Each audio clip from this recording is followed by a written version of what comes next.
Educating, informing, serving. Fact TV, keeping government honest.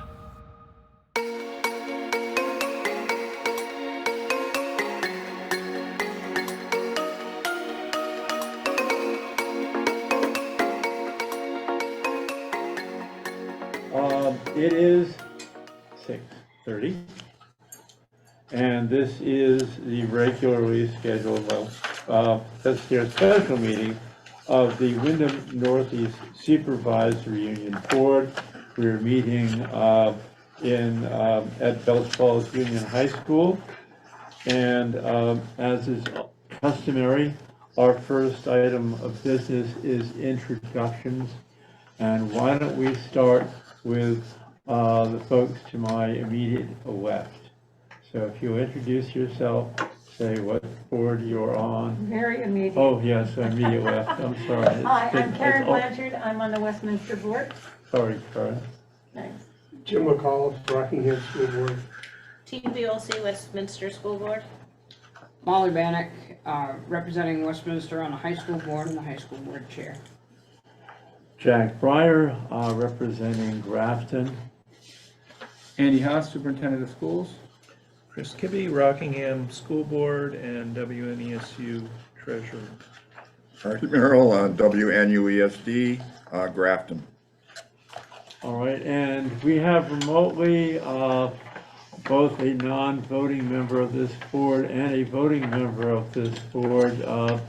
Deb, why don't you introduce yourself?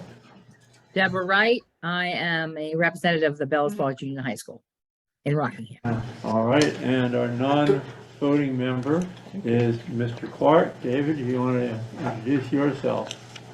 David Clark, representing Westminster on the Union High School Board. And Jennifer, you're here also in an official capacity tonight? Okay. Yep, Jennifer Keenan, Wyndham Northeast Early Education. All right. And Jack, I'm here now too. Oh, and we have Cheryl Charles, Westminster. and we're anticipating having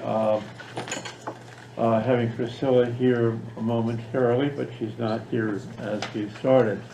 So adjustments to the agenda. Are there any adjustments that anyone has? I'm going to add one. It's going to be, we're going to have it be under unfinished business, and we're going to move that up briefly. It is going to be resignation of the board chair, and we'll touch on that momentarily. But we are going to move on to, without objection, I'm hoping. So item 5 is, item 4 is communications and public comment. Do we have anybody that is not a member of the board, but is a member of the public that wishes to speak? Do we have anything on that? It appears we don't. But I don't see anyone with a hand up online. So. All righty. Well, then the next item is review and approve board minutes for November 16th, 2022. I have a motion to approve those minutes. So moved. A question too. Yes. I believe, and when I read those minutes, that we were also supposed to approve the October 26th minutes tonight as well, because we Then- passed over them last time. That's correct. We did. Thank you for that. I would be interested in having a board member suggest a move that we approve both sets of minutes. I move that we approve both sets of minutes, October 26th and November 16th. Excellent, thank you for that. Are there any comments on those minutes or changes that need to be made in anyone's view? Then let's do a roll call. Yes, can you correct my spelling of my name on page 4, please? Then let's note that correction. So we would be, 26. October 26th one? Yeah. so these would be to approve the minutes as corrected. Since I hear no further conversation about this matter, By the way, who else is, who else is? So, I'm who else sorry, is online? who joined us? Margie Kern. Margie and Brenda Farkas have joined us. Okay, well, let's just have them introduce themselves. Brenda, you want to introduce yourself? Margie, you want to introduce yourself? Whichever order you wish. I'm Margie, I'm from the Westminster Board. Excellent. And Brenda, where are you? There you are, Brenda. You, Brenda Farkas from Rockingham, Bellows Falls High School Board. excellent, excellent. Then Jack, what is- I'm here too. And Priscilla is, Priscilla with the corrected spelling of her name is Priscilla also. Lambert, Rockingham representative and from Rockingham Board, and I'm clerk of this board. Okay, so we've done that. We are still actually on item 5, which is to approve these 2 sets of board minutes. And I started to do the roll call for that. And we'll start with the people that are online. And again, forgive me because I'm not wearing my glasses tonight. But Margie, what say you? Margie's not a voting Oh, member. Margie's not a voting Okay, member. That's sorry. all right. Sorry about that. Nor is Brenda, right? Brenda is a voting member. Brenda, what say you? Yea, nay? What's that? Brenda, your mic is off, so you'll want to do that so we can hear you. Yay. All right, and Deb, what say you? Yay. All right, and why don't we go, start here to go across the room? Yay. Yay. Yay. Yes to October, abstain on November, I wasn't here. All right, Molly, Yes. Priscilla, Yes. Chris, Yes. Artie. All right, we got everybody. Excellent. All right, so the next item, as I mentioned, is a new 7A. And the reason for this is, some of you know that, maybe some of you don't, but I've been effectively under the weather for more than 60 days now, and things aren't improving quite as quickly as I'd like them to. And it's affecting my ability to perform this task on your behalf. I missed our last finance meeting. I've been simply unable to do very much anything for a while now, and I'm not 100% sure that's going to improve in the short term. So what I am going to ask your indulgence, and I have my resignation as chair. I'll still be a member of this board, be effective at our next meeting.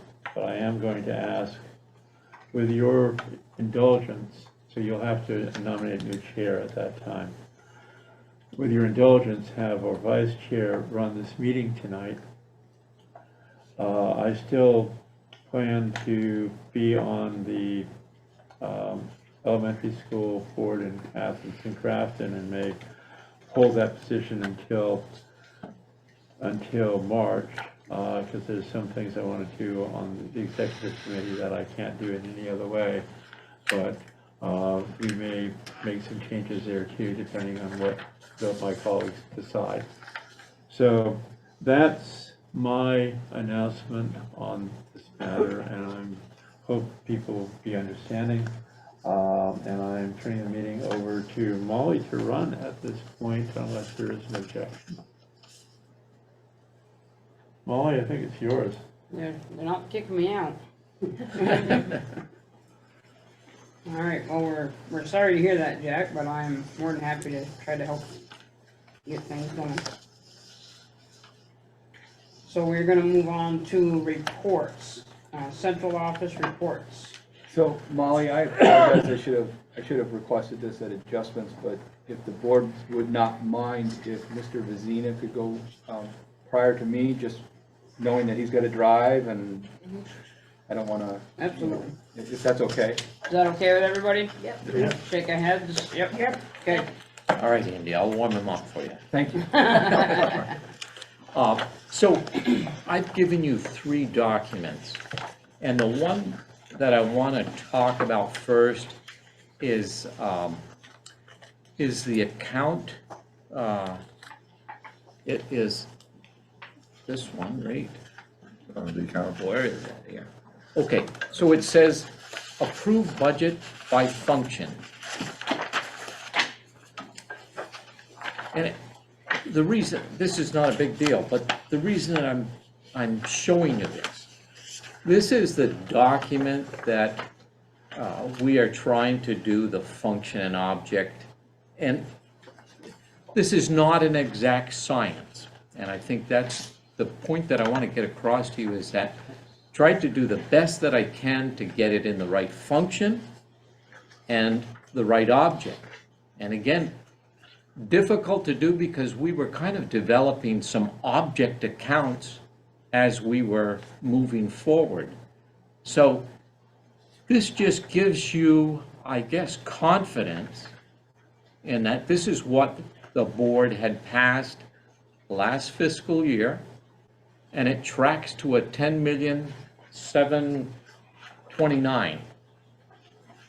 So this just gives you your budget by function here, so you can kind of go through on page 2. You can see at the top of page 2, and I don't have the lines, but you can see it for the regular education, which is 1101, it's 118,261. So you can go by, that and at least have some tie-in. At the very top. No, that's one. Page 2. Yeah, top. That's page 1. That's page. Okay, there we go. And again, Okay. this all came out of your budget book that you used last year. Yeah. That was skillfully put together. So the other document, and I mean, the budget that I'm giving you, the last meeting, if you recall, we looked at a finance report, and holy cow, there was some negatives, Right. deep negatives, and we said, what in the heck is going on? So we're showing this by function and by object. So you can get a little bit more handle on, is there a problem and where is the problems? And I just want to, as I mentioned to you, I like the object sheet, which is page 1, under the object. And I just want to go down through you. I mean, this is how I look upon it. And I look at salaries.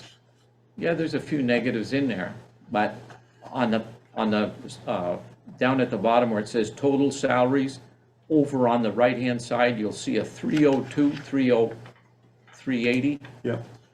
Not bad. I mean, it gives us a little room to play if we need to. Next section down. Saying we got $1 million, and that million is health insurance. Now, if you recall, we said we're going to use some of that health insurance money to balance out, and I'm looking at line 31, which is contracted services. You'll see we're over 602. Now, When you say line 31, what, on the object sheet, On this page. sorry, I You're found in the the- page. Yeah, you want this one here. and You want the function. Karen, I'm sorry, I know that it's confusing because you got 3 different books. So I did not print out the, This is the, So just while we got a pause here, hold the on. folks online, I just emailed copies of everything we're looking at to you, function. board members, just because Function. I just saw that email That's it. There we go. late Okay. asking Nicole to send that out, and she'd already left, so Thank you. I want to Okay. make sure. Thank I'm you. clear here. Okay, Okay. There are 2 functions. Again, One's a everybody knows summary. what That was the object budget. versus The first function one, is, just the just to budget. make sure. Yeah, I and wanna, this And this is the always wanna actual. make sure Yeah, that gotcha. everyone's clear, Thank because you. sometimes That's a people are unit. polite. right, Yep. right. So does, Everybody understand what we're doing, what the differences are? Yep. Okay. all right. And at some point in time, we have to talk about which way we want to go. it's kind of a pain on the backside for me to do both a function and object page. It gives you the same data. It just looks at the budgets differently. No, I don't want to do both for forever. So, if you can think about how you would like that presented, I'll be happy to. So we were talking about contracted services. We're down 600,000. Does everybody find that on line 31? Yes.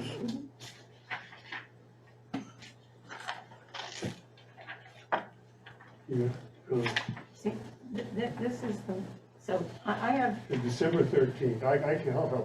no, All right. I have, so you Maybe you have the handed same. out, yeah, so this to me, That's approved.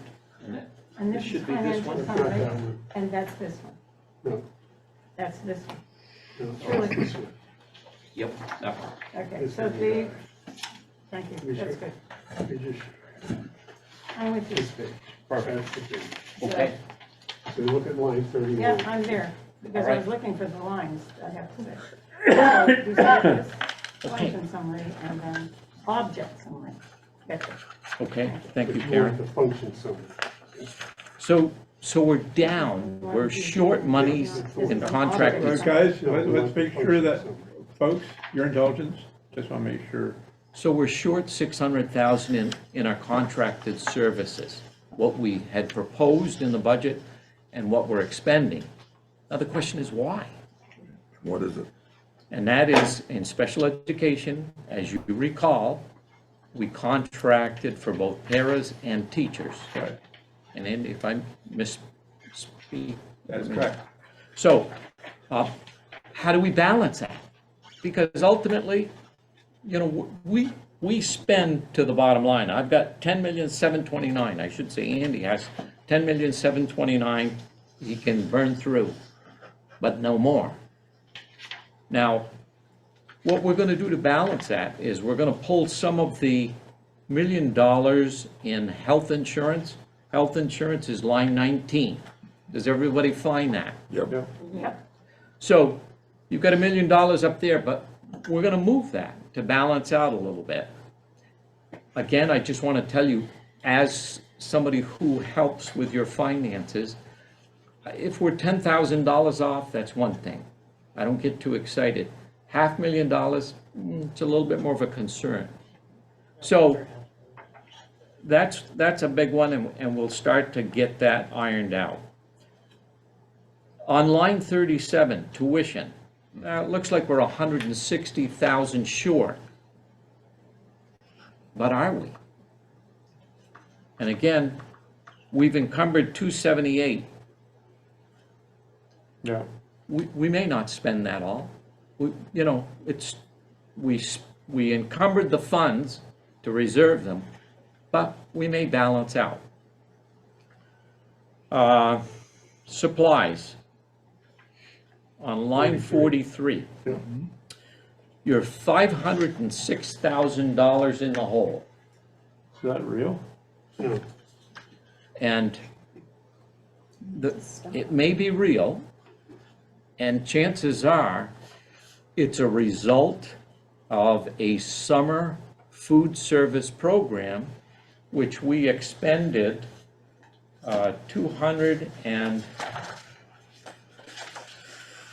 260,000 for the summer food service program. So we purchased more food because we didn't budget for it. We didn't That's budget. half of it.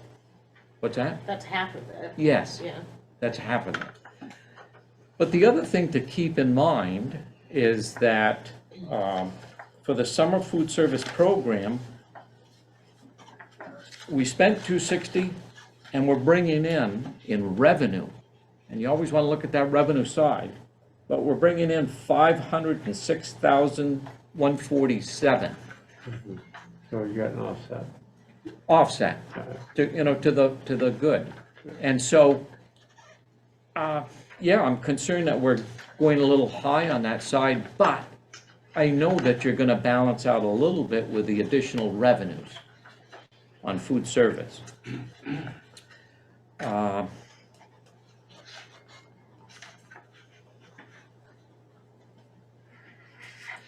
When you say revenue, is that what's coming from like the federal or the state government? Yes, and feds. The feds Yeah. click in too. So there are a little bit of nuances going on as well. You know, we're not settled in. We're headed in the right direction, and we're gonna get there. But as I was looking through the function page, I noticed that the superintendent is over on the accounts. And I went through a little bit and noticed that it's not all that it seems. And I will say this, we bought new copiers. And a new copier cost initially, we got a bill for $44,000. That's all parked in the superintendent's account right now. It will be pushed out into the various entities, but right now it's parked there. And I think there's a number of other items that are in similar straits. The other thing that I would like you to keep in mind, and that is, as I was looking at some of the salary accounts, it appeared that e-finance wasn't always adjusting an encumbrance, meaning we encumber somebody's contract as we're paying them, it should subtract and match up.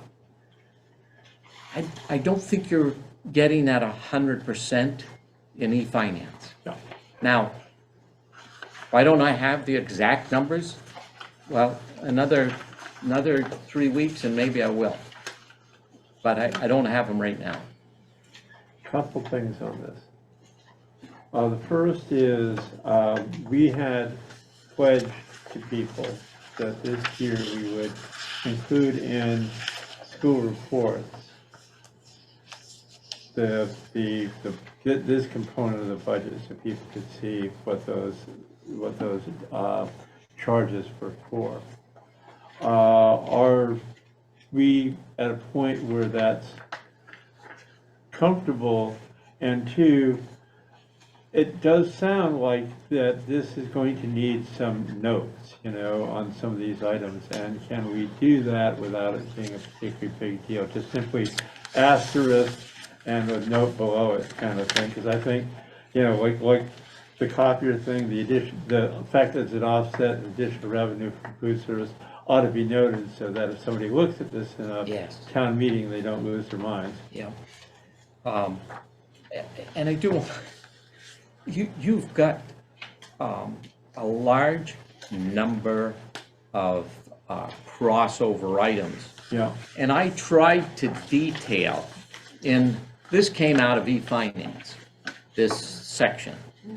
Now, I tried to detail the crossover accounts, both for function and object, just so somebody could kind of follow a little bit more logically. I don't know if I was successful or not in doing that 100%, but I attempted to. So there's a lot of moving pieces, and in a crossover year, I can say I don't think anybody's going to end up being 100% happy. Well, I'm just thinking that when we put this in to the budget, that two paragraphs from you saying it's a crossover year, we're cleaning up all the stuff that was messed up, look how much we've done, and you know, I don't know what my colleagues think. I mean, I still think a functions-based budget's easier for a layman to decipher, but maybe I'm the only one that thinks that, and I would be, you know, I think some sentiment from you all would be useful to guide them here. I would like you to tell me the difference between these two. I would like you to tell me. Between an object and a function summary. The object is a specific item. So I can see total salaries of what I'm paying out. I can see where I'm drifting off course. Same with the benefits. And same with all of the other items, including heating oil. You know, are we on track for what we budgeted against what we've encumbered and what we've expended? And again, I think for principals and school people, the function code, how much are we burning through in special education versus, psychological services? It gives them more of an attachment there. So function is like by department, whereas the object is a combination of those different functions, like salaries, because you have salaries in all your different departments. So object is pushing all the salaries together, whereas function breaks it out so you can see you've got $1 million for general education and salaries, $1 million in special education for salaries, $1 million here for administration and salaries. But then when you look at object, you're gonna see $3 million for salaries. Yep. So that's, I think, the two differences. The question is, how do we empower our non-board members, our voters, in saying, this is what you're spending your money on? I think there's a difference between tracking for an accounting professional or for a school board member, and a difference between saying, why is my tax bill X? Why is the budget Y? And if you know sort of at least a minimum amount about budgets, which would be easier for them to ask those kind of questions? Go ahead. Yeah. Well, I think, from a board standpoint, or from a stockholder, shareholder, taxpayer, to me, the easier one is the function code, okay? I think that for some of us numbers guys, we like the object codes because you can, particularly in Rockingham where we have 3 schools. Right. We get these functions by school, and so I think I'd like to think our principals would be interested in that data, and our administration. But I think from a board standpoint, looking at this sheet, from the SU standpoint, it tells you where we're over, where we're under, and there's detail in the back. But anyway, we don't have to decide that tonight, I guess. But I do think we've got the only reason I'm mentioning it, Jake, is because we've got reporting deadlines, because like Grafton and Athens have asked, and Rockingham said, are we going to, or Westminster, excuse me, going to ask, are we going to submit stuff as part of their overall report? And so a lot of them have like the 25th as their drop dead for that. So that's one of the reasons I'm asking the question is they actually do need that stuff. 25th of what? January. I think December for some of the stuff I saw from Morgan this morning. It's all early January. Okay, all right. Well, I would say January. You aren't going to know a lot of stuff. So I asked the January. question because I just wanted everybody to understand, and it's created some conversation. So I just want to make sure everybody understood what the differences were, so that when the time comes, you say I'm not going to write both these reports anymore, which one do you want? Everybody has an idea of. And your time is valuable, so writing 2 reports doesn't make much sense. Chris, you're up. And I agree with Jim on the function report being much more clear and readable and organized.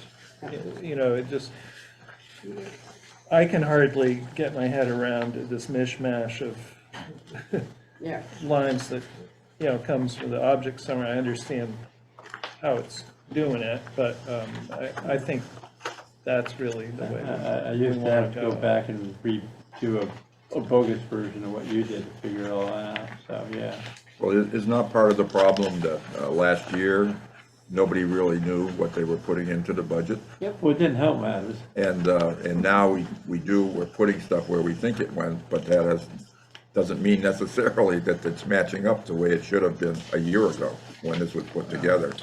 So I think that's obviously a big problem here. And why didn't people know what was going into the budget? Well, I wanted to clarify that statement. I think what was going in, they went into wrong lines. It went into wrong Wrong lines, line. and we had to tease it all back out, and we were doing it The manually. person doing that just Was didn't having have- trouble. Was having trouble last year. Yeah, and Cheryl and I and a few others ended up essentially teasing it all out and putting it back in the right order in order to make any sense to it. At about this time, maybe a week or so earlier, the business manager resigned. And, Not entirely for her own volition. and so in trying to move through it, we didn't go and reinvent the wheel, but we were putting in where we thought the right lines were that we were told to kind of put it in. And one of the things Jim has been working very diligently on, and I'm very appreciative of, is getting us straight. Yeah. And it's painful, I mean, because but I appreciate, because we just spoke actually yesterday about like coming up with like working this way, because it's, He's also having to do the conversion in the middle of all this, which is, just because we thought he wasn't doing enough stuff, we threw that in. So, that's made a difference too. That's what all that stuff in the middle on this other budget is about. So then, the one thing that's, it is much easier, I think, to read the function report than the object report. But one thing that's nice about the object report is that it does have, like you said, the expenditures, because then there's like questions in that F-23 approved budget. There's like for example, on line, or whatever, I don't know what it's called, line 2490, there's the assistant director budgeted into special ed administration, which is $95,000, which doesn't exist as far as I know. Is there a special education director? where are you? There's not, right? I think she's on the budget, I'm on the function. but that's the budget. This is not, what do you mean? That's the budget that he handed out. This is the approved budget that you're asking By for, right? function, okay. So what happened So was, the year-to-date numbers are. the other ones. December 13th. right. Right. But what happened was, last year, when the budget was first put forward, I was, at the time, still an interim, and Stacy Alexander was an interim. And what was written into the contracts was that we had the right to return to our previous position. Right. So we had the budget for that position, because at the time, we didn't know what was gonna happen. If we'd hired a superintendent, they'd have all fallen into this position, and we had to have those positions funded. I understand that. I'm just wondering, so how do we know, like, within the budget, when something like that doesn't end up being filled, what happens to that money?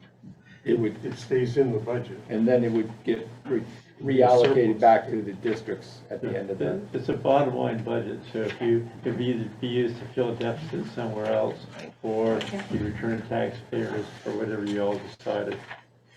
That's exactly right.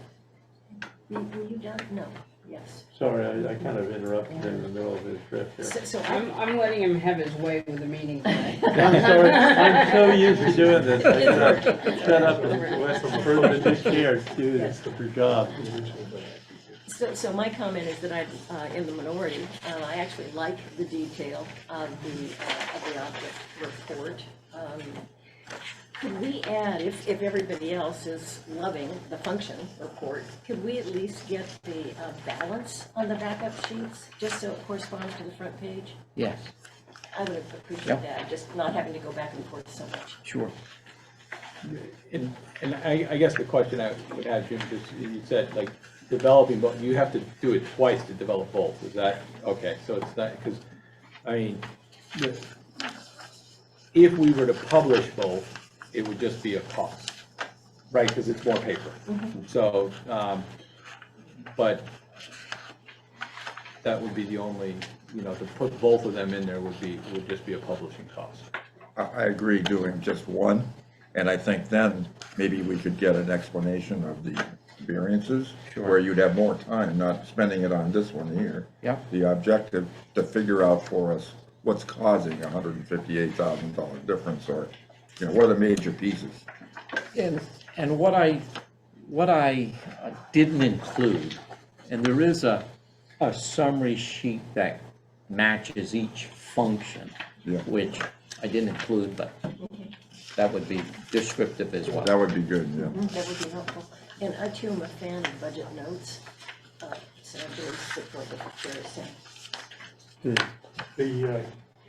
The one thing, the one question I had, Jim, is, and this is, I guess, drilled into me for many years, is that I'm not sure, I wouldn't move money that was budgeted for benefits down to contracted services during the year. I would explain the variance. Yep. That in the contracted services, you've got not only the salary, but the full cost of these outside contractors. But it is an outside contract. Right. And because we don't have the employees, what we budgeted for those employees is, we're showing a surplus in salaries, we're showing a surplus in benefits. Once you set the budget, it's sort of like, never a fan of changing it midstream, so anyway. And I agree with what you're saying, but on the other side of it, I mean, I can follow it easily, and I know where I'm gonna get the next amount of money.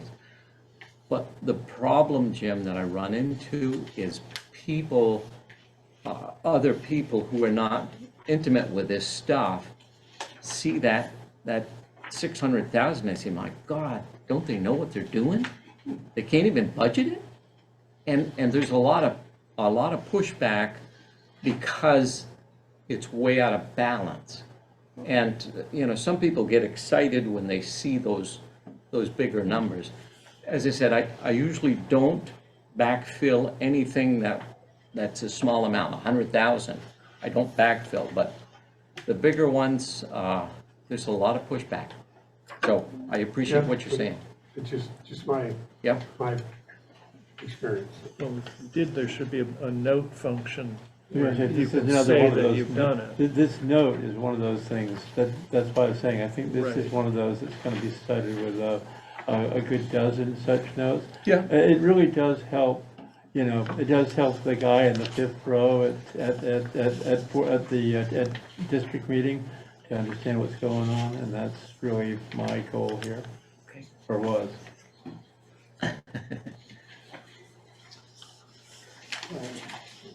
Food service though, looking at the function summary again, Yep. the 704,000, we know that this happens repeatedly, that revenues are coming in and they're not accounted for yet. When will we see that offset? The first thing that I have to look at is the encumberment piece, because I don't believe it. So I will try to get a handle on that. Right now, what we show for, we've got $900,000 in food service revenues as of this time. Now, that won't include the December, so you've got 7 more months that will funnel out the other revenues. So I think you're easily gonna balance whatever the correct number is there. But I just don't, it concerns me if the encumberment piece for salaries is wrong. I mean, because I've got to rely on something. Go ahead, Jack. I'm gonna learn yet.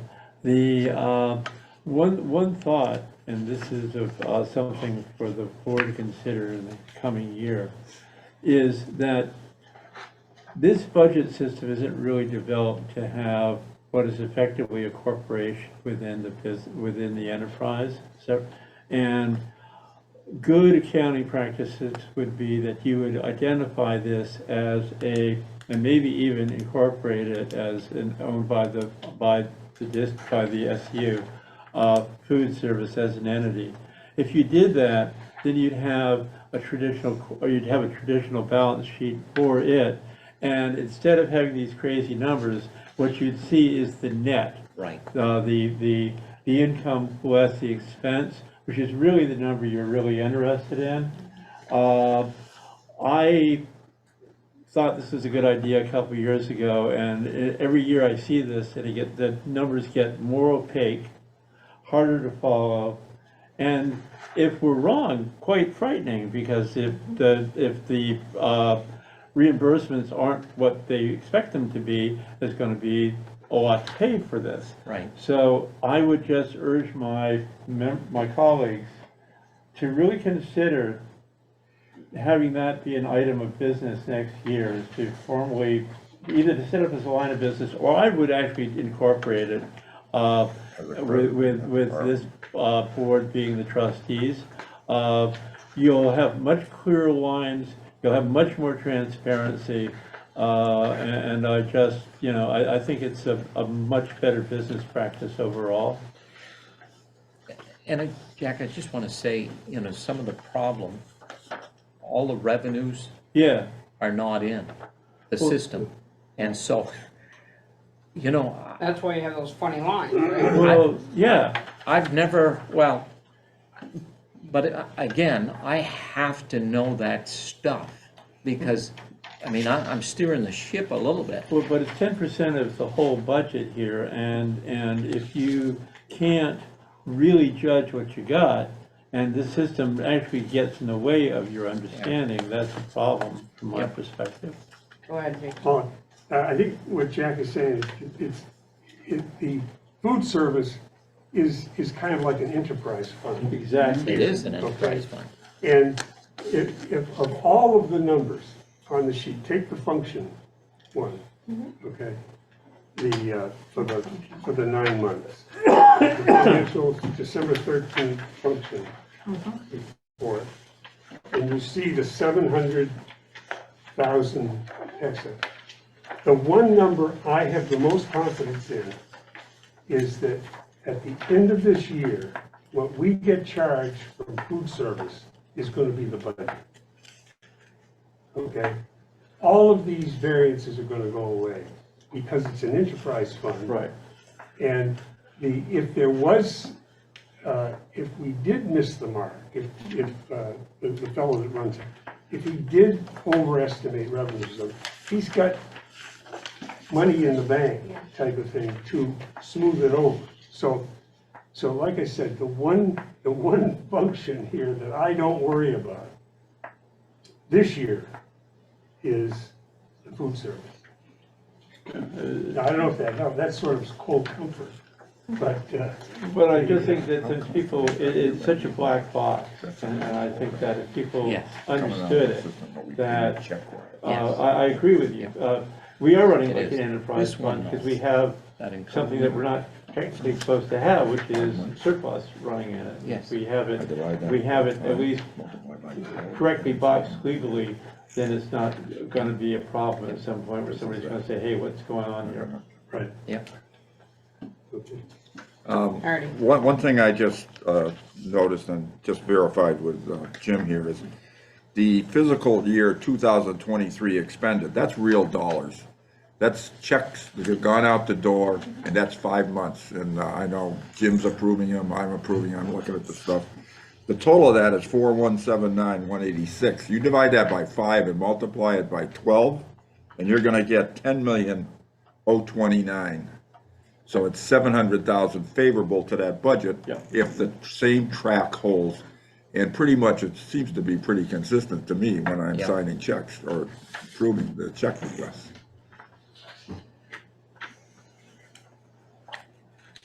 Any other questions for Jim? Thank you, Jim. Hey, thank you for being patient. We're gonna get there slowly, but. Thank you for being patient. Have a safe trip home. I'll make Thank just you. one question, Lauren. Go ahead. Can Jim speak to when we can expect audit information? Because the audit should have been done by now, and I know it's been a problem. I think the reason the audit has not been completed, and I gotta tell you, it just concerns me because my son got his done just last week. But I think the audit is just a continuation of some of the difficulties that we've had in the last year and in '21. And they're doing journal entries. As of last week, they were still doing journal entries for '22. Now, we're 5 months into '23. And I assure you, these are journal entries that they're working in conjunction with the auditors. So I think they're trying to really give you a number that's meaningful. And this takes a lot of work. And they're getting closer. Did have an email from Sam, and she is continuing to work on it. She was asking me about the assessments of the SU. Yeah. And so I'm hopeful, and I'm not in a position right now to push hard, because I just think, I don't think she's there yet. But I would say, I mean, in 2 weeks, I'm hopeful that you're gonna have something. Because again. Go ahead, Jack. I'm trying, it's kind of hard. The main thing is that when we again submit reports, people are going to want to know, and we need to know what those bottom lines look like, because we literally sent out reports last year and the year before saying that we thought they were this, but we couldn't stand behind them, which is a very awkward thing to do when Sure you're is. making reports to the community. Yeah. But our goal right now is that, you're giving them the time they need so that we are gonna have some Yeah, good numbers. they're correcting a lot of Yeah. miscoding. But I think they land the plane in time is the question. Yeah. I'll tell you what, I'll speak with Samantha Ruggles tomorrow and just say, look, we need a definite time when you will deliver. Yeah, if only just so if we have to put those lines in saying this is our best guess, we do that. But we've done it before, just really like not to have to. Yeah. And we just need to know which way it goes. And it's my hope that she would have a number, meet with the board to go through the audit, just to let you know where we are. And clearly, I just want us all to be clear as to what reserve accounts are there, what is committed, what is uncommitted, and just go forward with a clear balance. Thank you. Okay. Are we all set with Jim? Yeah. Jim? Thank you so much. Safe travels home. All right, good night. Want to grab them tomorrow? Yes. What about if it's not? Chris? Not Chris. We'll get there. Andy? Chris, you wanna give superintendent's report? Someone called me John last night, and I realized, I had a meeting, so. So I emailed out everyone my report, but to kind of go over things. So we've been asked to put together an organizational chart of central office, which we provided you. And then just a list of all the SU employees and their funding sources. And we're gonna post this all online, so everyone will have access to it. You've got a few early ed people missing on that. Oh, okay. Online now. I couldn't seem to get to any of the links, so I'm still working on it. So was it saying you needed permission? No, No, I it wouldn't can go open anywhere. I click on them and it'd go nowhere. I can open them. Okay. Could you open them? Other members? Sometimes I just wanna make sure I set the parameters correct, so. I had a problem today with some stuff. Yeah, me too. Every now and Open, then. trying to get it open, I just get a blank I'm the page. only one who can open Blank it. page. Yeah. Especially that way. I think it opened. At least not the ones I clicked on. I didn't click on all of them, Andy. Okay. He's blushing, so. Yeah, I mean, it's like, I don't know what else to do, because we've set it up, the parameters are set up that everyone has permission to get in. Other than that of attaching all these documents, I'm just trying to think of an efficient way to get them to everybody. Well, let's all try again tomorrow and. There's a little routine that your Ricky should be able to give you just to validate your links. Yeah, I went through them and validated them before I did it. You so- shared them directly with us, you should be able to get them. So, They're not late. all right, so, also the, pre-K expansion, after we had finished up with the feasibility study, we asked a group to get together and look at, we had said that we would look at how we can expand pre-K to address the high needs in our area. And that group has been meeting, and they determined that the best way to expand would be to add an additional classroom using Medicaid dollars, which have not, years ago, the SU had earmarked the Medicaid reimbursement dollars that we get from special education. Those dollars come in as revenue back to the district or the SU. They cannot be used for special education, but they can be used in the general fund. And it was decided by the SU, by the board, I believe, is that correct? The member board. The member board. Not the SU. Thank you. That those monies would be Although the used SU for, maybe too. pre-K. And so they've been used, but we've discovered that recently those dollars haven't been used in the past couple of years. So it's built up a surplus, which we really aren't supposed to be carrying. And so we could utilize those dollars to start a small expansion of pre-K that wouldn't be an additional cost to the budget, but then give us the opportunity to really see what we bring in with our pre-K pieces. So, and we really kind of settled on looking at two sites, really is Westminster and Central, and the reason for that is we currently have classrooms at those two sites, and so by expanding, we can utilize the teacher who's at that school, so there's one teacher at both schools, and we wouldn't have to add an additional teacher.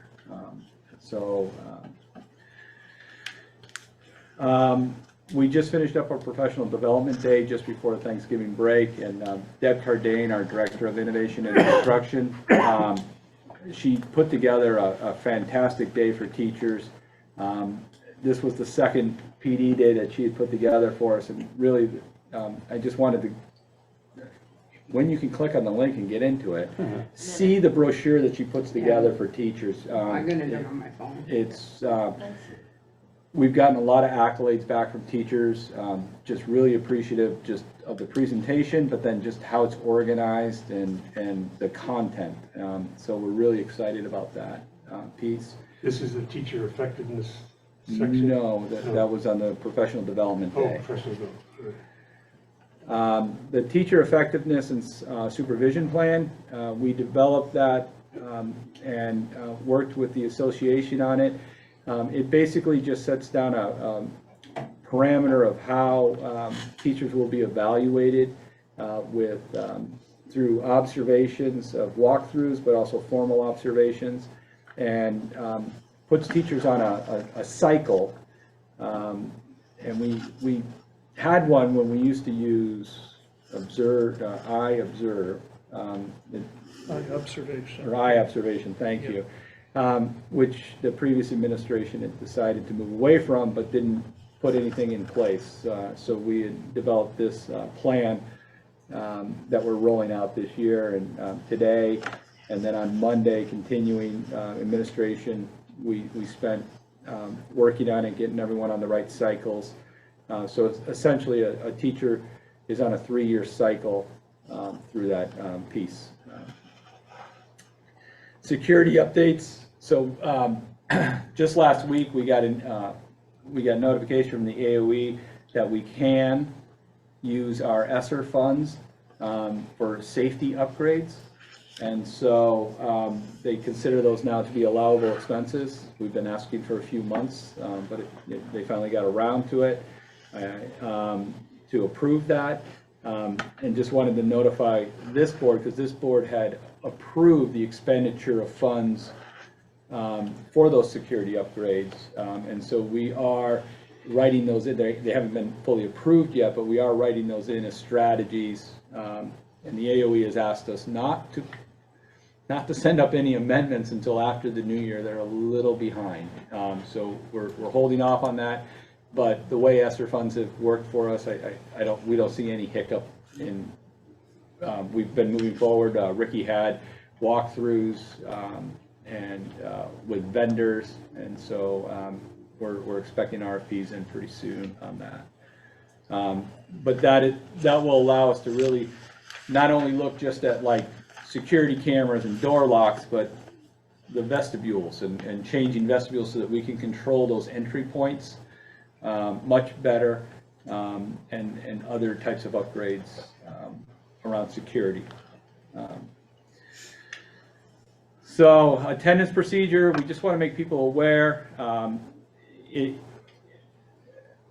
Previous administration had actually worked with a group of the Windham County and came up with Windham County attendance best practices, and it was supposed to have gotten rolled out in previous years, and so we are going to be moving forward with those best practices, and it just outlines basically what expectations are around attendance with parents, and sets when parents will be notified of when students have multiple absences. So essentially letters would go home at certain breaks, like 5, 10, and 15 days. Yeah, there you go.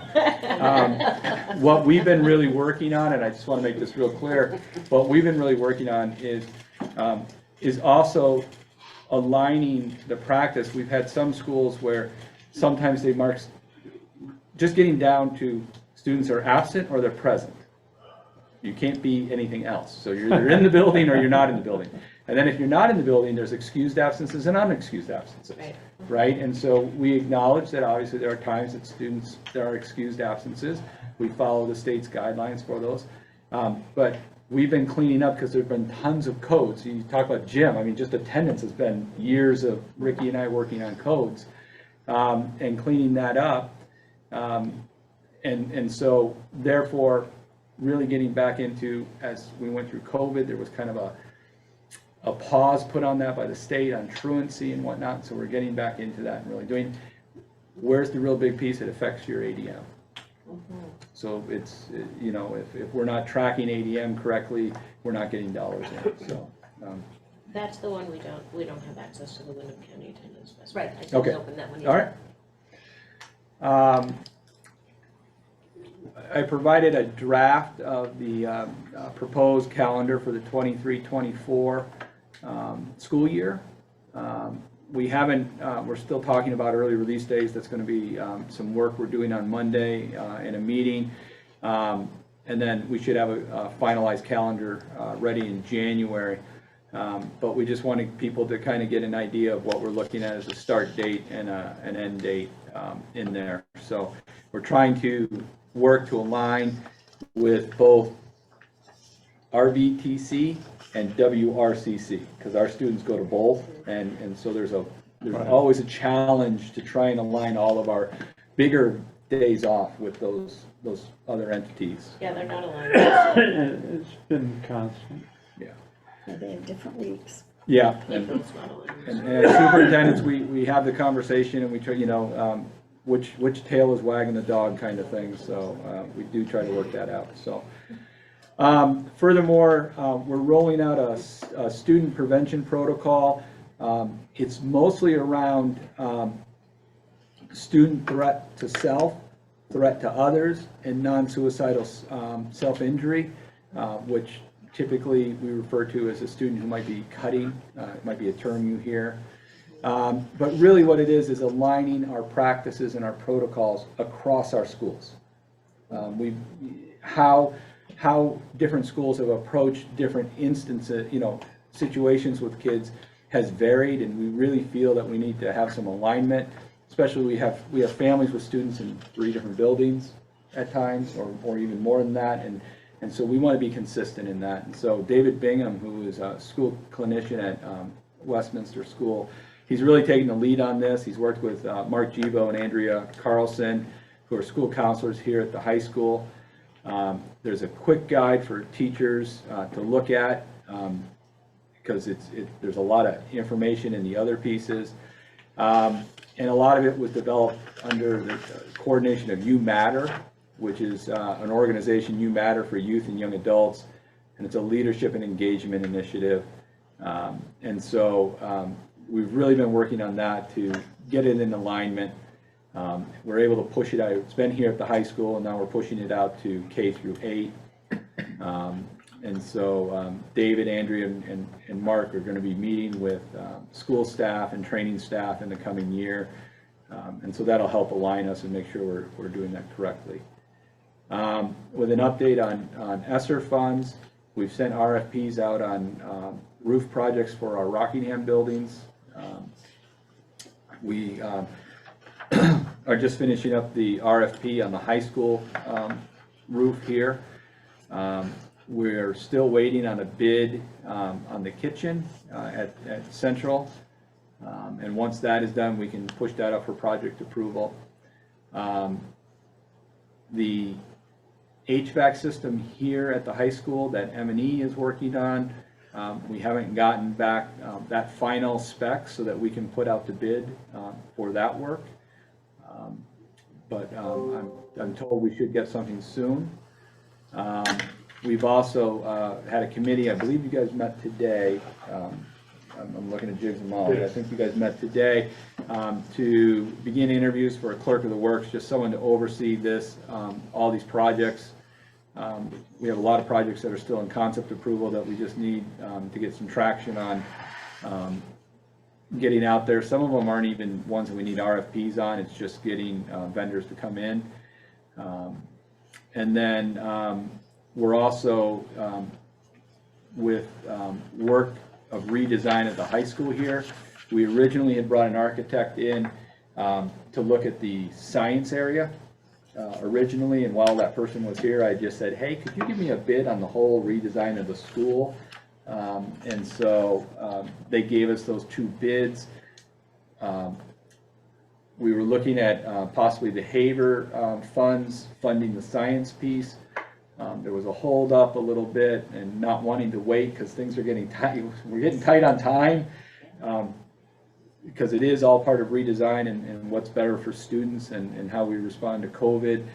We're putting that into the ESSER grant so we can move forward with that. So that'll give us some, we think, some real opportunities to look at some of the other funds that we have sitting there. How do we look at pivoting those funds to possibly bring some new ways of using the space here. So, you know, thinking about, we have partitions that are up, just talking about this building, we have partitions that are up.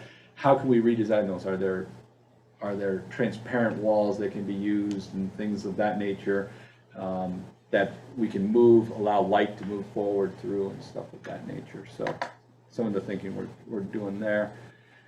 And then also, I just provided you with goals. I meant to get those to you in the previous month, but with medical stuff going on with me, I didn't get those to you, but those are there. And I'm just asking the board if there's a tool that the board's using for evaluation. It would be helpful for me to know. We use a tool with our teachers, with our paraprofessionals on evaluation. And when I came into this, there wasn't a tool that was shown to me, and just making sure I'm hitting the marks that you want, and that it's not just things I'm just picking up as I'm going along, because it's helpful for me to have direction so that I can make sure we're responding as we need to. And then those are just our enrollment numbers that are there.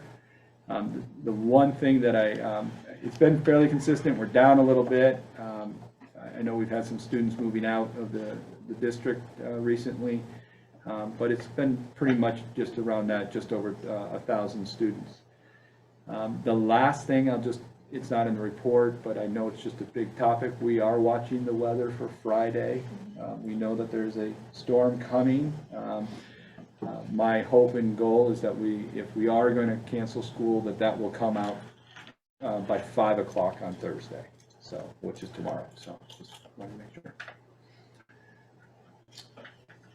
Thank you. Yeah. Yes. Two questions. On the goals, can we make suggestions? I thought the goals were pretty light, pretty soft, feely type things. And I like, some of those things you have to be that way, but I think, for example, student outcomes, that's a measurement, it's something you can actually measure. I'd like to see some additional goals for next year, not this year's in the books, but certainly for next year in terms of setting expectations. So is that open season? I mean, are we going to get an opportunity to? So the way my current contract is written is that I have the right to reject goals, and that it's based on 5 goals. So, I mean, that's how So my you're current. saying this is it? No, I'm not saying that. Oh. It's a draft. There's a draft. I mean, I'm Try to open. get started. I was Okay. supposed to get those to you, but I mean, No, it's just. but it'd be interesting to see if you reject it, so. Madam Acting Chair? Yes. Just to put some context in this, the last contract that Andy had a lot of goals in it, some of which were actually achievable by a person, and others really were something that he could stand and watch if they happened, because they really weren't anything he had any control over. One of the reasons we were going to have an executive committee meeting tonight originally was to go over this and complete a process that should have been completed in August, and to move on. So he's already several months past when a new set of goals contract should have been done. It would be my recommendation to the executive committee when they do meet that we do something fairly perfunctory for this coming year, simply because half the year has already taken place, but to recognize the achievements that we see and to write a proper one that will be modeled. I've already contacted Pietro Lynn to ask him for some model contracts so we can see what we should be doing as opposed to the sort of thing we improvised on the fly. And we will have that reviewed by the executive committee and at their discretion shared with you. So that's the working plan at the moment. I hope that's acceptable to everyone, but we do have some timeliness issues. Karen? No, well, I believe my colleague here had her hand up first, didn't you? Go ahead. That's all right, you can go if you want to. Okay, it's She really, called on I you. just wanted to say that this one goal of board governance and policy was something I was going to raise today, and the fact that the superintendent is wanting board materials to be expected to be provided to the board the Friday prior to each meeting, to me is really the most professional thing that I've seen here, because it's been a challenge for me. I'm not standing by my computer the day of a meeting and printing things off. I have other commitments, so I just I think that's a good suggested item. Priscilla? Yes, I know that when we evaluated the previous superintendent, we had a survey out there for employees and for community members and for board members. And I think that really needs to be done. I think can we maybe pull up that one so that the exec board can look at that? So that we have that available to do that? I'm happy to pull that out. I mean, My that way understanding we was can that was change it. something that Mr. Pratt put out himself, and it was a 360 piece. I don't know what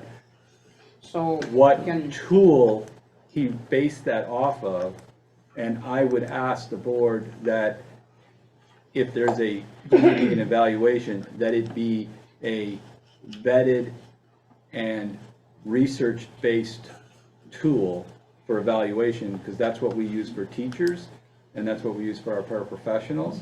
It's not as subjective. I mean, there has to be some subjectivity in it, but I just think there are standards out there for school leadership that I think are nationalized, and provide those tools. So, can I speak? You're the chair. I know, but. So, we kind of got bumped tonight, we were supposed to have executive session to kind of talk about this, to get a plan on what we were going to do. I think that is now scheduled for January 11th. We, as the executive board, which Priscilla and I and who else? I mean, most of us are here already, but we need to get together and we need to get a plan. We've already sent a note to Pietro for some suggestions. I don't think it's fair to tell Andy to set up a survey. It's he shouldn't be setting up the survey for his job. We have to do that as the executive board, and then get that sent out to people. And I'm not gonna tell you what I think ought to be on there, because I think that none of us, I think we need to rely on people like Pietro to help us get those right things. I mean, We've also sent something to the VSA looking for theirs. yeah, The because I do agree that it needs to be yeah. something that is in that field. I mean, I'm gonna ask him if he knows how to frame his house, so. And I'm making light of it, but I'm not meaning to. Won't be a but- 90-degree angle. But No, it's, the point is that we need to come together as a group and take care of this, and there's no sense in really, No. we can talk about what we wanna see, but until we get together and actually do it, we're not. No. We're not Right, getting and there. Molly, I'd like to see, just to see the last one and see what we did, just so that I've got some. So my That fear doesn't about, mean we may use any, maybe we won't want any questions. my fear of that There's is been an earthquake, that come on. person set that up himself and he failed. I don't think did he set it? I didn't think he set it up. thought it was I a- have some institutional memory on this. The way this went down was, there was an attempt to do one, and Mr. Clark will remember this, I don't know if he's still on, that we attempted to do one, it kind of went sideways, then there was a lot of non-cooperation. Priscilla, you had tried to put together a rubric that you had brought in. He brought in his own 360 thing. And there was already a lot of evidence that things were going sideways fairly badly at that point. My view is, rather than try to reinvent the wheel, there really are rubrics out there. The National Association of School Boards has one that I've looked at.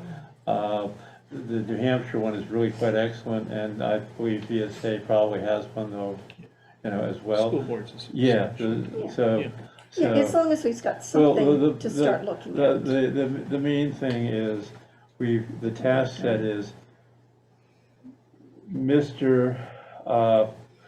our superintendent is currently, has met many of the rubrics that we asked him to meet. We need to recognize those. We also need to recognize the ones that were kind of goofy and figure out what we want to do about them. So we need to get that cleaned up. We need to do something for this current year that we're already 6 months into. And then we need to have one for the upcoming year where it's done professionally and is a guidepost for good practice going forward in years to come. So that's what I would be recommending. One of the reasons I'm probably not resigning my position as chair of the AthCraft board is because I want to own this piece of it and get it done as sort of my last task on behalf of the boards here. So that's kind of where I'm landing on all this. Chris? Sorry. This is not about evaluation.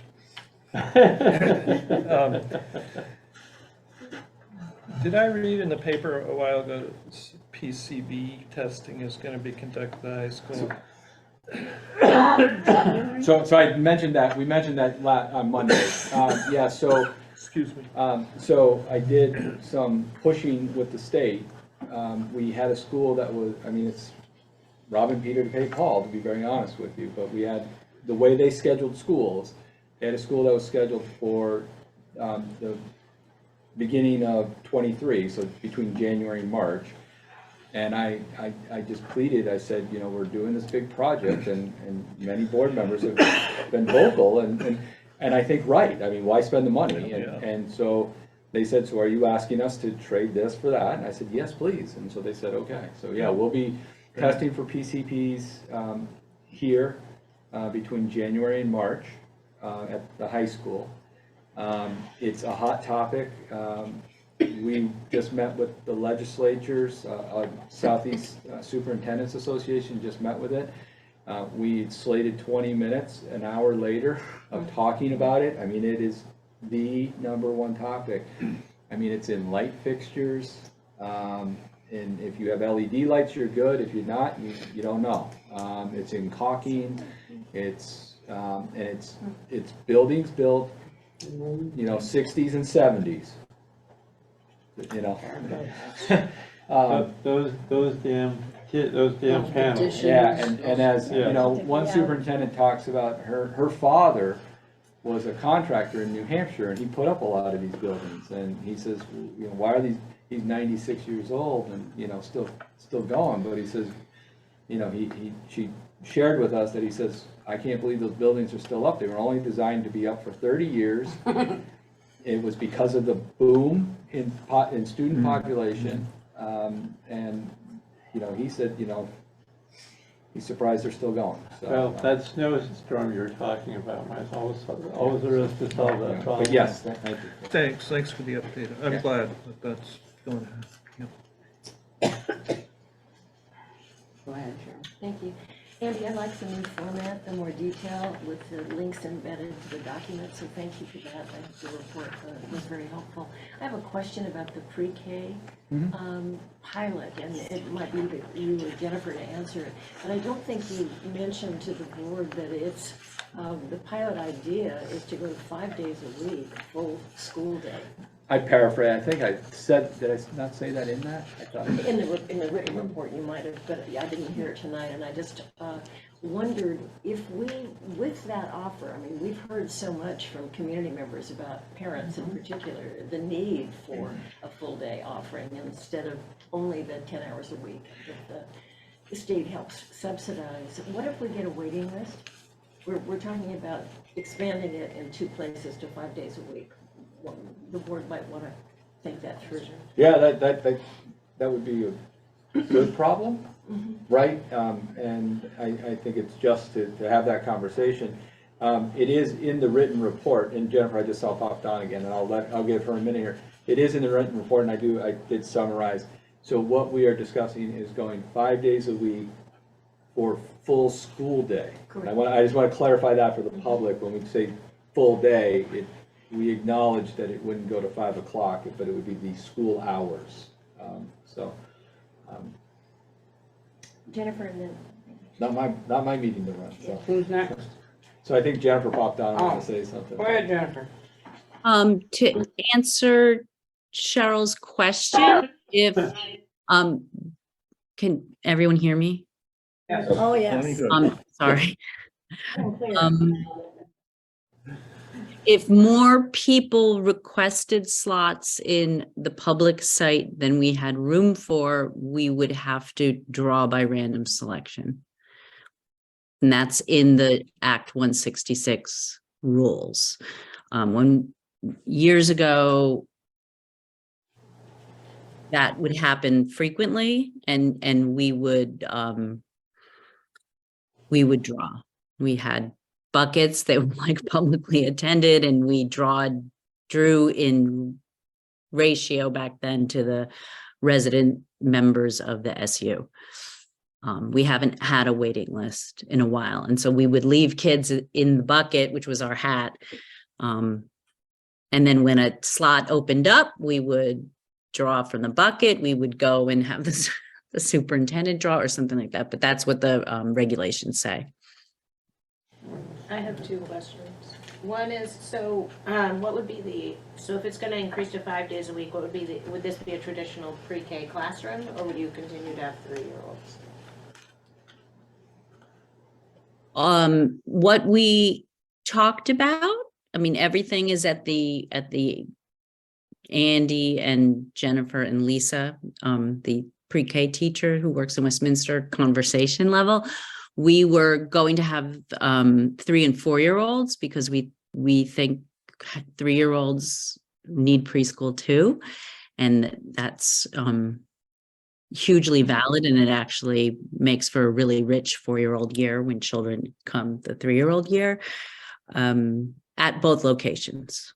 So we would be 5 days, full school day in the Westminster location and also at Central Elementary. And probably just since right now there's one classroom in Westminster, it would be a mixed 3-4 room. And then in Central, we would probably separate them, but we would also have to wait and see the kids who applied and where they want to go, and good. So you'll get, so there'll be choice as well? Yes, yes. Okay. There always is, and families always have chosen to go where works for them.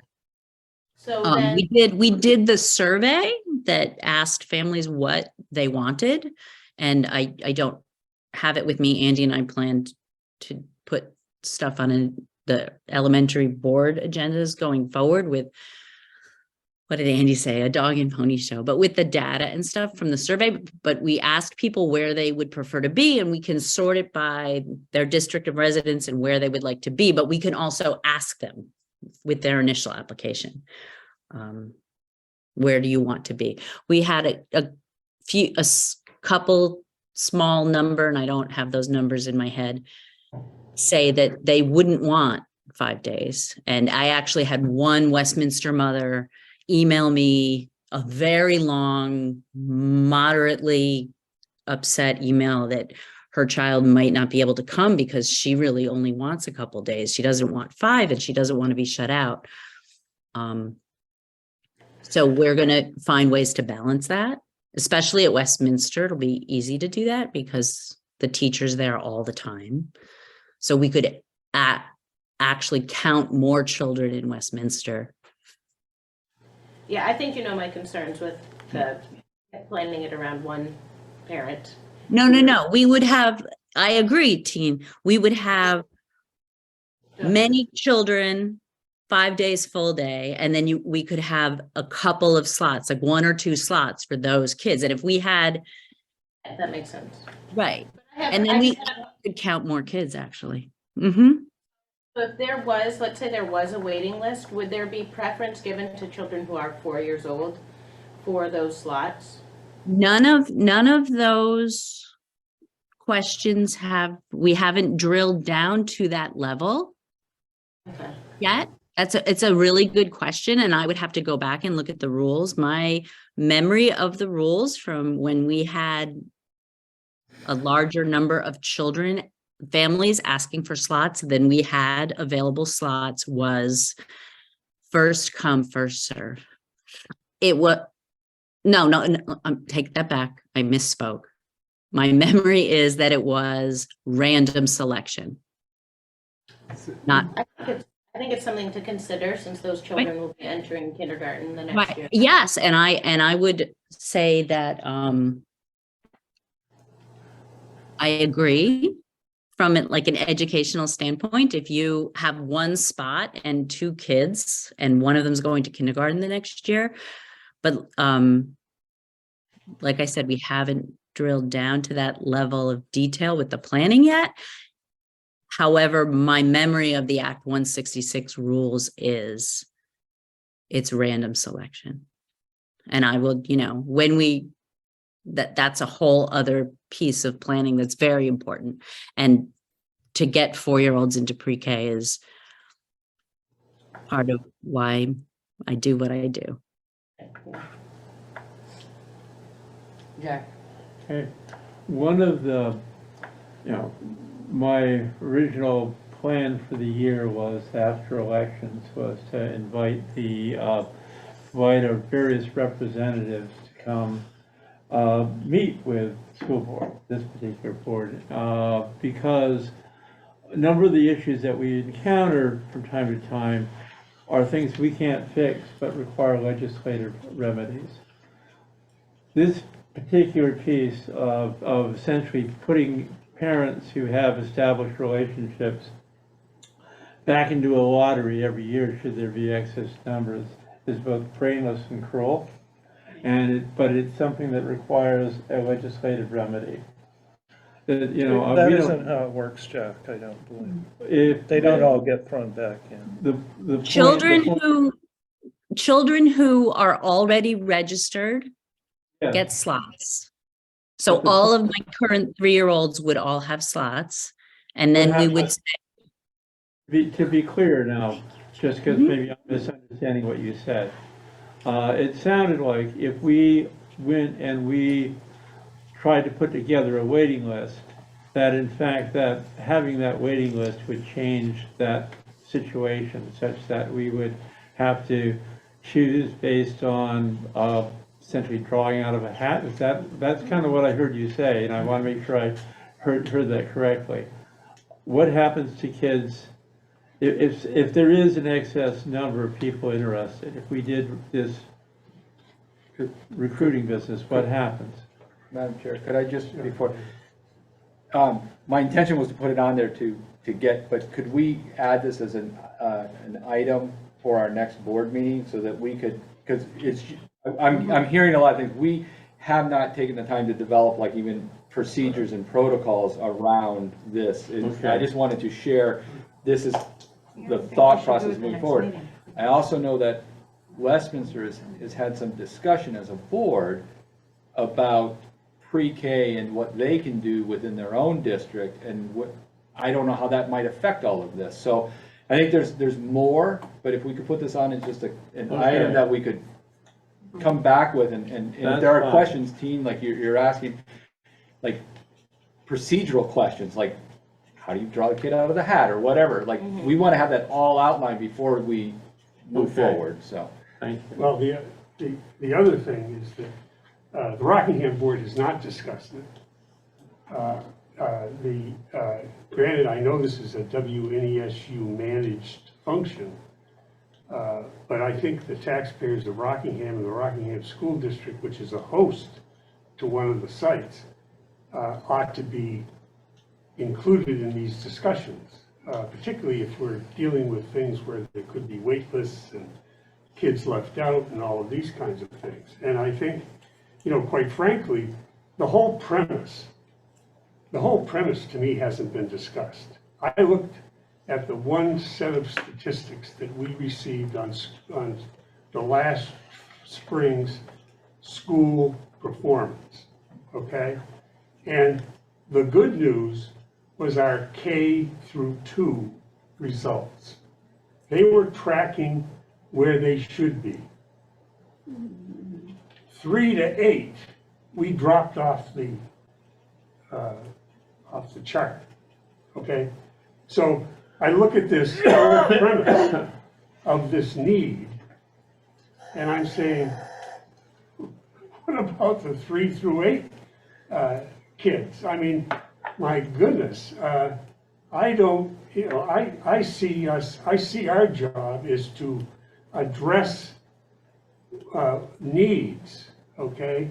And I resent the fact that I'm on the Rockingham board and this stuff is all being decided apparently without any input from our board. I think it's right. So anyway, I wrote a note to you both this week, and I want this on the Rockingham board discussion in our early next year. I just think it's, I just think it's not like there is not merit and it's not a good idea and all that stuff. But I mean, let's look at the total needs here and put them in a priority. So I just, anyway. if I can, I know you, go ahead, I'll ask you. Yeah, can I just say that I am participating in that committee, so there is some representation from the Rockingham Board. We have not discussed it as a general board, you're right, Jim, and I really respect what you're saying to us. But I would ask you to go back to the needs summary that I think you have a copy of. If you don't, we certainly can get it to you, which says that there's a great need throughout our district for these kids because we don't have enough facilities and enough programs for them. And so this is what I think the committee was looking at, was to try to expand in a logical way and use the Medicaid funds that apply to those programs and help cover the cost of those programs. Until they run out. But And so, anyway, yeah, that's okay, and- you don't have to Yeah, explain it to me. and I understand that. Chair, you know, And I understand. agree, we will have it on our agenda so that it'll be a big discussion All right. for our board, but we do have 26 children in the program that are split between both the programs All right. at the I moment. can say, I agree with, our superintendent about having this on the next meeting. That's right, we need to move on. Thank you. I agree. So I have a note to put it on, Quite right. January 4th meeting. And it will be on Rockingham too, so. Andy, are we good? Yep, we're on committees. All right, so, Building and Grounds has not met. We haven't finished going and looking at the other schools. We had kind of started that because we were looking at early ed, maybe room. I think it sounds like maybe that's already been solved. I'm not against going and looking at the rest of the schools if the Building and Grounds Committee would like to do that. And I think at the last meeting, or meeting before, I had asked that we begin thinking in the future as far as the superintendent office space. We have a 5-year lease, we have 3 years left on that lease. But it would, so I would ask that we continue and finish up with those schools, because if there's thought we're not gonna rent space and we're gonna have to go into that's gonna change how we project forward on different things. So here we are talking about expanding pre-K, but if we're saying in 3 years, we're not gonna have a superintendent's office and we're gonna have to push into the buildings, one affects the other, and so Right. I don't wanna be in 5 years, So all of a sudden, or 3 years being going, oh my gosh. So if we could start that So conversation, if you that can would- set a date for that. I will do that. I, I hear 2 o'clock is great for you. 2 or after is good for me, and you've got a couple months where I'm not as stressed out. Oh, we like that. We'll figure it out, we'll make it work around your schedule. I was just trying to josh you. No, but at 2 or after, 1 or after, it doesn't, Okay. Really? right now I can. Oh, to do a tour, Yeah, to do I was just tours. thinking of a regular meeting. No, meetings are always have to be in the dark. Okay. Because the board wants to stay in the dark as long as possible. I would think that you'd want to do your tour, when Yes. you could see, Yes. even the schools that we went to when there were kiddos in there and we could see where they were and have the rooms look like it. I think it had more meat to me in it anyways. Yep. So send us a date. I will do that. Let's move on to old unfinished business. We have, release from contract, special education teacher, executive session if needed. Does that need it? I don't think it does, it's Mr. just, Kibbe is could you make that motion? No, Let's just, wait, hold on, let me look at this. Can we, I'd like to move that, I'd like to put executive session after director's comments. Is the request for the leave of absence also needed executive I session? I put both of those. I think that does, Chris, yeah, that All one right, does. could you make me, let's do director's comments and then I'll take a motion to go into executive session. Okay? So we're gonna start with Deb, director's comments before we go into executive session. Yes, we won't see each other again till January, so I'd like everyone to have a happy and safe holiday. Thank you. And David? No? You He's not a director. Yeah, I know, but I was gonna let him talk, I mean. Brenda? Yep, just wanted to say Merry Christmas. Margie? Thanks, everybody. And I think I get everybody on Yep, there. that was everyone. Karen, you're next. Well, I want to say that I hope everybody celebrates whatever light-filled holidays are important to them this year, and I hope it lights our way to make some decisions that matter for everybody here. So thank you so much for today. James? I'm good. Dean? I'm good. Carol? Well, I want to thank Jack for his leadership and his service. Sorry you've been having the health issues, but really appreciate all you've done for so long. Thank you. I echo that. Jack? I'm sorry that not to be able to finish the term of service, but the last 60 days made it pretty obvious that was needed to be done. One of the great joys of the last several years for me has been working with all of you at the board, both at the high school here and in Grafton. You don't get a chance. I'm a strong believer that most national politicians really don't do very much except yell into their own echo chamber, and I've always believed that real change happens locally. It happens by people that are actually invested in their communities, both their responsibility and the responsibility to each other. I've thought for a very long time that this board and the other boards are great examples of that local leadership, and it's been a privilege to work with all of you, and I'm happy to just sit and interrupt the chair rather than be the chair that's interrupted for a bit. Priscilla? Yeah, really appreciative of all the board members. I pointed out at the high school meeting, we all have magic inside us is one of the signs that is up there. And I would hope, since this is a magical time of year for all of us, that maybe we can bring that magic out and share that with others and just help to build everybody up and be appreciative of each person. Chris? Thank you, Jack, for your service. I appreciate, we don't always see eye to eye, but I appreciate what you do. I want to come back to net metering for a minute. Remember you threw that at me a while ago? Jim and I had a conversation about that today, so go ahead. So let me tell you what happened. So first of all, we were in the middle of the budgeting discussion. And so I kind of put off looking, and I looked at the contract, and the contract was wrong. I mean, in so many ways, But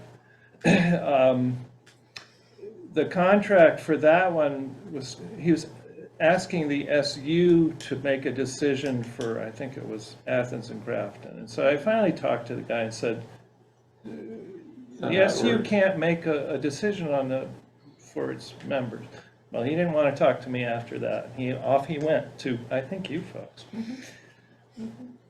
Well, do what you will, but my strong recommendation is that you do not sign a contract for net metering without a competent lawyer reviewing it for you ahead of time. They're really complicated contracts between four parties: investors, the developers, the school district, and the electric company. And there's a bag that gets held, and you want to make sure it's not yours.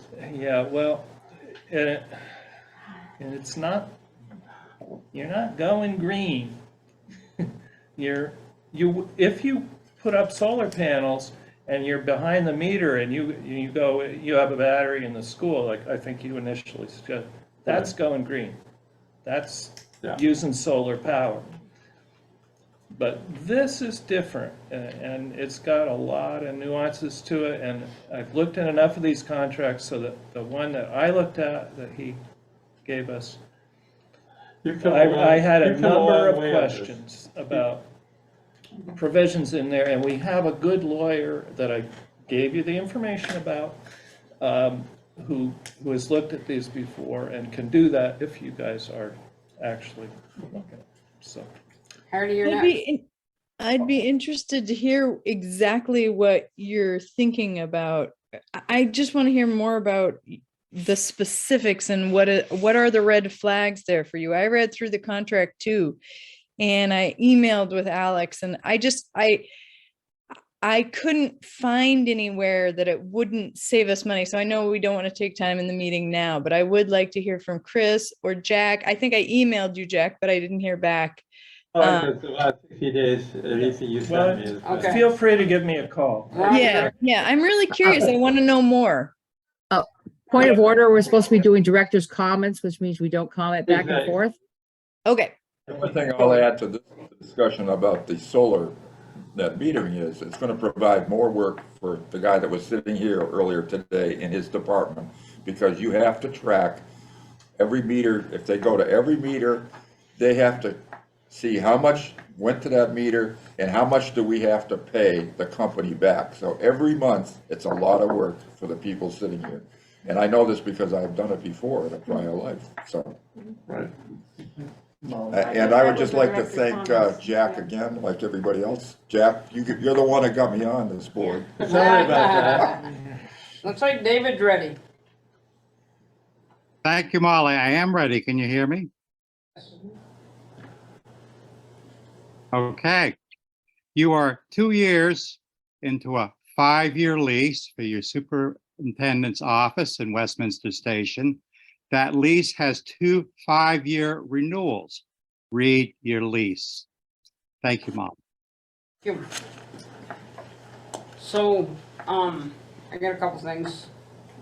So if you put Jack and I in a political room, we would be in such different ends of the whole political field. But, Working on it. yeah, keep working. Jack is that guy that when I think something doesn't taste right, or doesn't smell right, or I don't understand something, he's been and I don't know why, but my comfort zone has been very, very good with you, and I appreciate all your knowledge and my phone calls of what does this mean, or how do I handle this, and you were right there, and you always tried to steer me in a good direction, and I have a lot of respect for you, and I appreciate that, because you know, we all come to these meetings and we all kind of know each other because we've seen each other around or something, but you know, I don't know how well we really build relationships with each other, but I think that you know, you and I have built a relationship which has been very good, very professional, but it's felt good to have that number, you know. If I don't understand something, or if I think you need to know something, you're always there. So thank you very much, and I'm not going to lose your number just in case you think you're getting away from me. But very good board member, and I hope that by stepping down from the chair, that takes a little release off you so that you still can participate in some of this stuff, because you know, you do have a pretty level head on, you know, on how things ought to get done, and if you don't, you do a lot of reading, and you're a very good board member, so you gotta find us another one too. And for the net metering and solaring, the gentleman, so, just comments, but the truth lays is that gentleman is a salesman, and when he was here and presented to us, I asked him 3, to me, very, very important questions, and he has not gotten back to me on any answers. So for me, I'm not interested in anybody that sent me an email about 4 days ago and wanted to make sure I'd put him on my agenda, but hasn't answered the questions I asked him. And one of the biggest questions I had, and I don't want anybody to answer me, I want him to answer me. How do we get rid of these in 20 years?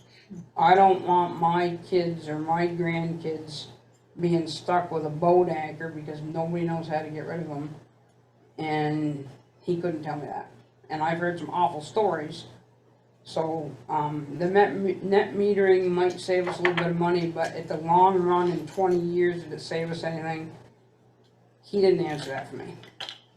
So, I'm not interested. But, that's it. Usually I don't have very many director's comments, but Jack, good luck. Well, Merry Christmas, everyone. May I have a motion to go into executive session? Move to go into executive session to discuss personnel matter, two personnel matters, premature knowledge by the public, which would, could place the individuals or the board at a disadvantage. And we're inviting the administration. Could I just ask clarification, are we inviting all board members or just SU board No, members? Just so it's up putting people in Just the waiting SU room. board, maybe. Okay, Board members. all right.